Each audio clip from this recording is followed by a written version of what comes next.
சென்னை தாம்பரம் ரயில் நிலையத்தில் 4 கோடி ரூபாய் பறிமுதல் செய்யப்பட்ட வழக்கு சிபிசிஐடிக்கு மாற்றப்பட்டிருக்கிறது. மேலும் இது தொடர்பான கூடுதல் விவரங்களை எமது செய்தியாளர் சதீஷ்மணி வழங்கிட கேட்கலாம். சதீஷ்மணி, வணக்கம். இந்த 4 கோடி ரூபாய் பறிமுதல் செய்யப்பட்ட வழக்கானது சிபிசிஐடிக்கு மாற்றப்பட்டிருக்கக்கூடிய நிலையில் இதன் அடுத்த கட்ட நகர்வு எவ்வாறாக இருக்கும்? முழு விவரங்கள் சதீஷ்மணி. கடந்த 6ஆம் தேதி தேர்தல் பறக்கும் படையினரால் தாம்பரத்திலிருந்து தாம்பரத்திலிருந்து திருநெல்வேலி செல்லக்கூடிய அந்த ரயில்ல அவர்கள் கிடைத்த தகவலின் அடிப்படையில் சோதனை நடத்தினர். அதுல கிட்டத்தட்ட 4 கோடி ரூபாய் அந்த பணம் கொண்டு செல்லப்பட்டது கண்டுபிடிக்கப்பட்டது.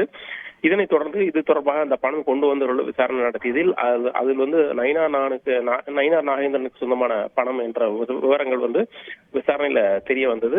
இது தொடர்பாக தாம்பரம் போலீசார் வழக்கு பதிவு செய்து அவரை நேரில் ஆஜராகுமாறு ஏற்கனவே ஒரு முறை சம்மன் அனுப்பியிருந்தனர். அதன் பின்பாக அவரது தரப்பு வழக்கறிஞர்கள் அவகாசம் கேட்டிருந்த நிலையில 2வது சம்மனும் அனுப்பப்பட்டிருக்கிறது. இந்த நிலையில தான் இந்த வழக்கானது சிபிசிஐடிக்கு மாற்றி தமிழக டிஜிபி உத்தரவிட்டிருக்கிறார். அதன் அடிப்படையில இந்த வழக்கானது தற்போது மாற்றப்பட்டிருக்கிறது. இதனைத் தொடர்ந்து இதற்கான விசாரணை அதிகாரிகள் இந்த வழக்கு விவரங்களை முழுமையாக விசாரணை செய்திருப்பதாகவும் தகவல் கூறப்படுகிறது. செய்திகளை உடனுக்குடன் தெரிந்து கொள்ள உடனே சப்ஸ்கிரைப் பண்ணுங்க.